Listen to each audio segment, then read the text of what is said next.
और इस बीच बड़ी खबर रांची से आ रही है, जहां हेमंत सोरेन फिर बनेंगे मुख्यमंत्री। राज्यपाल से समय मिलते ही लेंगे सीएम पद की शपथ।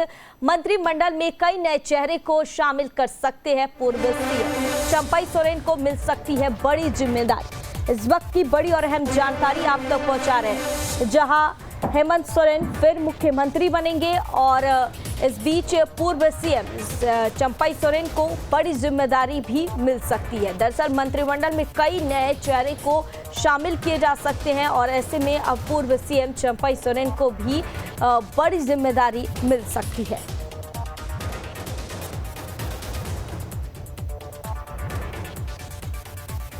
और इस खबर पर ज्यादा जानकारी के लिए हमारे साथ हमारे संवाददाता राजेश तोमर जुड़ गए हैं। राजेश जी, ऐसे में अब एक बार फिर से पूर्व सीएम हेमंत सोरेन सीएम बनने की तैयारी में है और ऐसे में चंपई सोरेन जो है वो इस्तीफा सौंप दिया है राज्यपाल को। इस पूरे मामले को लेकर, पूरे खबर को लेकर अब तक क्या कुछ जानकारी?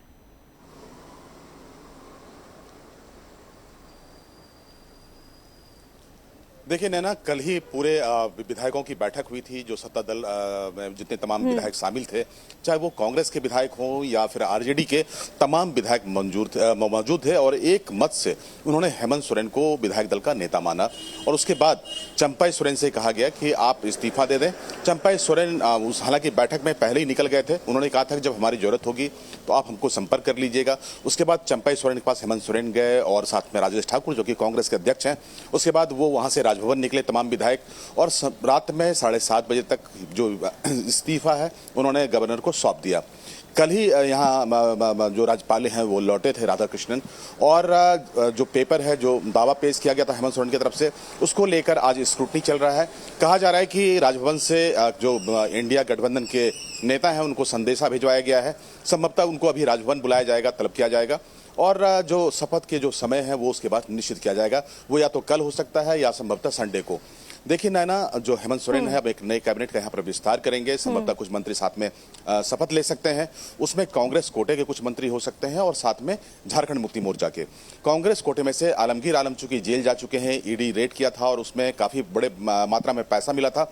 उसके बाद ईडी ने कार्रवाई की थी और आलमगीर आलम फिलहाल जेल में है। उन्होंने अपना इस्तीफा दे दिया था तब। तो मंत्री पद खाली हैं और एक मंत्री पद पहले से इनके पास बना हुआ था, जो मुख्यमंत्री के पास उन्होंने अतिरिक्त पद रखे थे।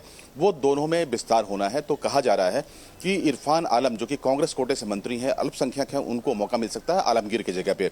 इसके अलावा दीपिका सिंह पांडे हैं, उनके मंत्री बनने की चर्चा यहां पर हो रही है कि संथाल से बादल पत्रले को ड्रॉप किया जा सकता है और उनके जगह पर दीपिका को मौका मिल सकता है। इसके अतिरिक्त झारखंड मुक्ति मोर्चा कोटे से बैद्यनाथ राम जो कि लातेहार से आते हैं, अति पिछड़ा वर्ग से आते हैं, उनको मौका मिल सकता है। तो कुल मिलाकर इस बार चुनाव को देखते हुए मंत्रिमंडल में विस्तार की यहां पर गुंजाइश बनती दिख रही है नैना। इस बार 2 महीने का सरकार अब कह सकते हैं कि चलेगी, उसके बाद सरकार को चुनाव में जाना है।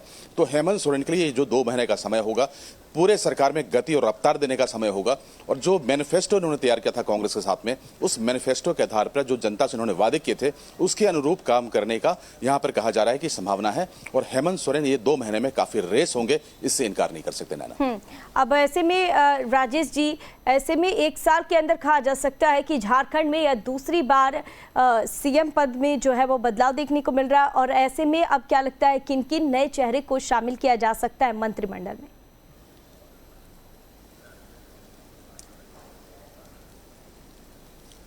देखिए नैना, जो हमने कहा कि 3 नाम है। जो कांग्रेस है, कांग्रेस से 2 मंत्री बन सकते हैं जो नए चेहरे के तौर पर।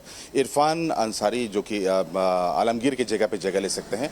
दीपिका सिंह पांडे बादल पत्रले की जगह पर आ सकते हैं। और झारखंड मुक्ति मोर्चा कोटे से जो कि एक सीट अतिरिक्त है मुख्यमंत्री के पास, उसके जगह पर बैद्यनाथ राम को मौका मिल सकता है।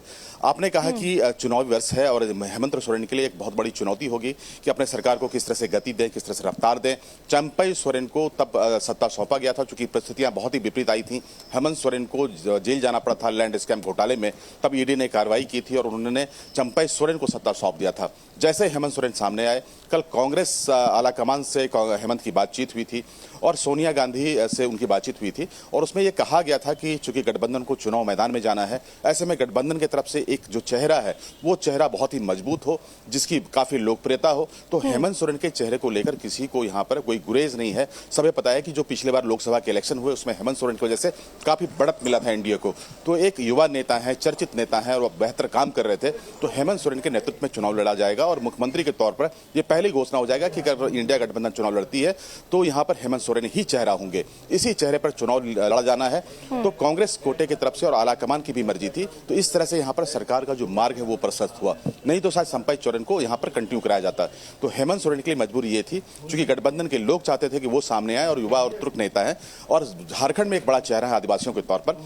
जिस तरह से सफलताएं मिली उनको लोकसभा में, विधानसभा में इसी तरह से मिले, इसी गुंजाइश के साथ में हेमंत सोरेन को आगे किया गया है और संभवतः हेमंत की सरकार बनेगी और तमाम जो मंत्रिमंडल के लोग हैं वो यहाँ पर राज्य में जो विकास की गति है, जो कल्याणकारी योजनाएं हैं, उनको बहुत ही द्रुत गति के साथ, बहुत ही तेजी से उसको आगे बढ़ाने का काम करेंगे। हाँ, लेकिन ऐसे में अब सीएम चंपाई सोरेन के इस्तीफा देने के बाद से लगातार जो है वो बयानबाजियों का दौर भी है वो जारी है और ऐसे में बीजेपी की ओर से भी अब तमाम प्रक्रियाएं सामने आ रही है, लेकिन चंपाई सोरेन ने यह साफ कर दिया है कि उन्होंने अपनी स्वेच्छा से यह इस्तीफा सौंपा है।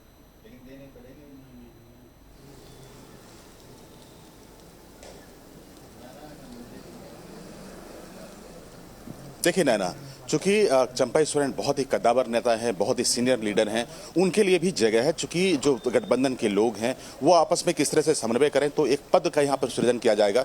चूंकि ऊंचे पद पर चले गए थे तो ऐसे में उनको मंत्रिमंडल में समता शामिल करना उचित नहीं होगा। तो जो गठबंधन है, गठबंधन में उनको समन्वय यानी कि कोऑर्डिनेटर की भूमिका में रहेंगे वो, और जो दूसरे दल है आरजेडी और कांग्रेस के साथ में वो समन्वय करेंगे। जो उनका ओहदा है वो काफी बड़ा होगा, हालांकि मुख्यमंत्री मंत्रिमंडल में वो नहीं होंगे, लेकिन कहीं से भी उनका कद छोटा नहीं होगा, क्योंकि इसका ख्याल रखा जाएगा। और गठबंधन के नेताओं ने एक तरह से इसकी रूपरेखा तैयार कर ली है कि चंपाई सोरेन अब वो क्या करेंगे। तो समन्वय के तौर पर उनकी भूमिका बहुत ही अहम मानी जाएगी, क्योंकि इसी वर्ष चुनाव होना है झारखंड में। तो चंपाई सोरेन सरायकेला से आते हैं, कोल्हान से आते हैं और बहुत ही कद्दावर नेता माने जाते हैं। जहां तक बयानबाजियों का बात है तो विपक्ष को बयान देना है, क्योंकि जिस तरह से चंपाई सोरेन को अलग किया गया, चंपाई सोरेन बेहतर काम कर रहे थे, तो सवाल तो उठेगा। इसको लेकर बीजेपी ने हेमंत सोरेन को घेरने की कोशिश भी किया और ये जो बयानबाजियों का दौर है वो चलता रहेगा, प्रतिक्रियाएं आती रहेंगी। लेकिन हेमंत सोरेन जो मंत्रिमंडल है उसका खाका तैयार करने में व्यस्त हैं। बहुत जल्दी राजभवन से बुलावा आएगा और अपने नए मंत्रिमंडल के साथ वो एक बार फिर से यहाँ पर शपथ लेंगे। ठीक है राजेश।